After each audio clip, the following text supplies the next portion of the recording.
Blessed be everyone, and welcome to my YouTube channel. Today we're going to be talking about the 5 powers of the witch. But before we do that, hi, I'm Sandra from mysterywitchschool.com. If you're new to the channel and you want to know more about Wicca and witchcraft, hit the subscribe button and the notification bell so that you don't miss any videos. I've released my first book on Wicca called Crafting Your Wiccan Path, and if you want to connect to nature, spirit and magic through the practices of witchcraft, take a look at that book. It's in the description field below this video. I get emails from people asking me to help them get, or to show them how to get witch powers. Like, you know, we witches have these special powers and nobody else has them. The truth is everybody has these abilities. We're not using anything nobody else has. It's just simply we learn how to access these abilities. Power is simply the capacity or the ability to be able to do something in a particular way, or to be able to direct or influence the course of events or the behavior of people. That's all power really is, as a noun anyway. So what witches do is we just learn how to use our human abilities to be able to have more autonomy over our lives. And these abilities are not just about manipulating the world outside of us and trying to change things outside of us. These abilities really come about from us actually learning to work with ourselves and what's going on inside of ourselves and having the autonomy over ourselves first. And this is something people don't want to hear. They want to hear, you know, I can snap my fingers and I can change the world around me.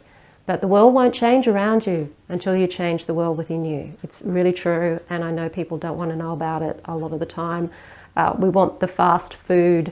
We want to be able to just drive through and grab what it is that we want and not have to actually make an effort.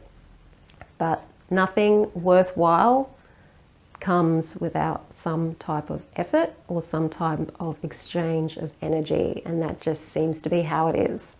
So the first power of the witch, or one of the ways in which witches learn how to be able to do something or act in a particular way, through magic.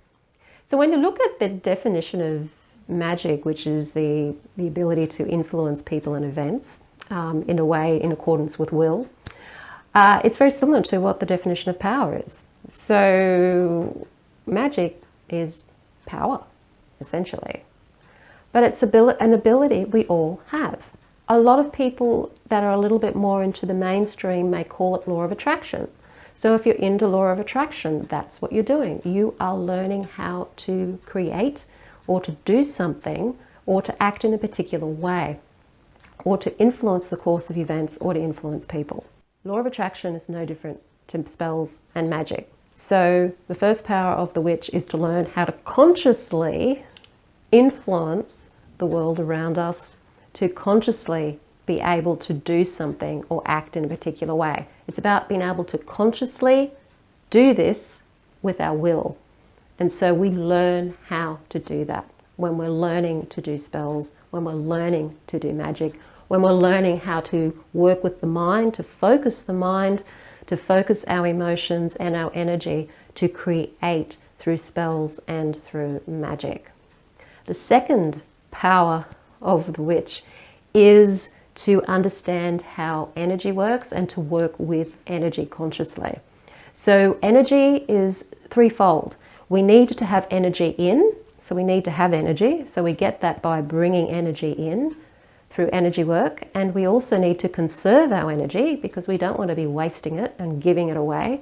And there's a lot in our world that sucks our energy from us, and it's not just people that suck our energy, it's us giving our time to things we really are wasting our time with, or becoming emotional about things we've got no control over, and that wastes our energy.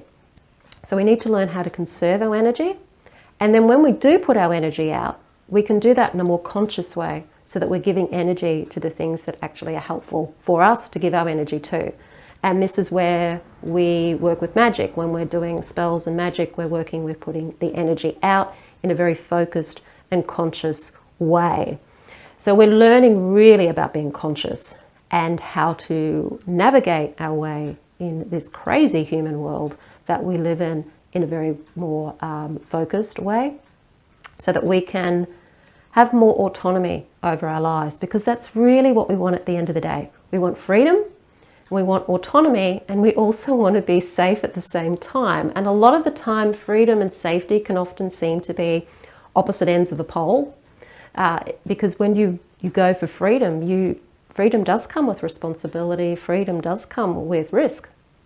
But then so does safety. Safety means you risk freedom, and you end up being a slave to whatever it is that you feel is keeping you safe. So as witches, we need to know how to walk this line between still having our autonomy and freedom and also trying to keep safe at the same time. Third is being able to sense energy. So when we can use energy, we also need to be able to sense it and to develop our abilities to perceive energy so that we can perceive the world as it truly is, rather than seeing the illusion that we're seeing, generally speaking.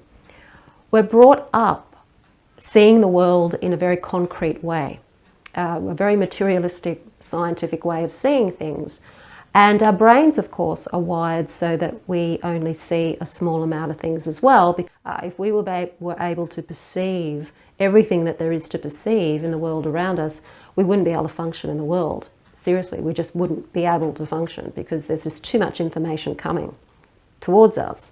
So as magic workers, as witches, we need to be able to perceive the world so that we can see what's really going on around us. So that's the world of spirit, the world of energy, the world of thought forms, being able to see auras, being able to tap into people's energy, to be able to see into the future, to be able to see into the past. We need to be able to walk between these worlds. We need to be able to see these things and develop the ability to be able to tap into these things, but at the same time not let it overwhelm us so that we can't function in life.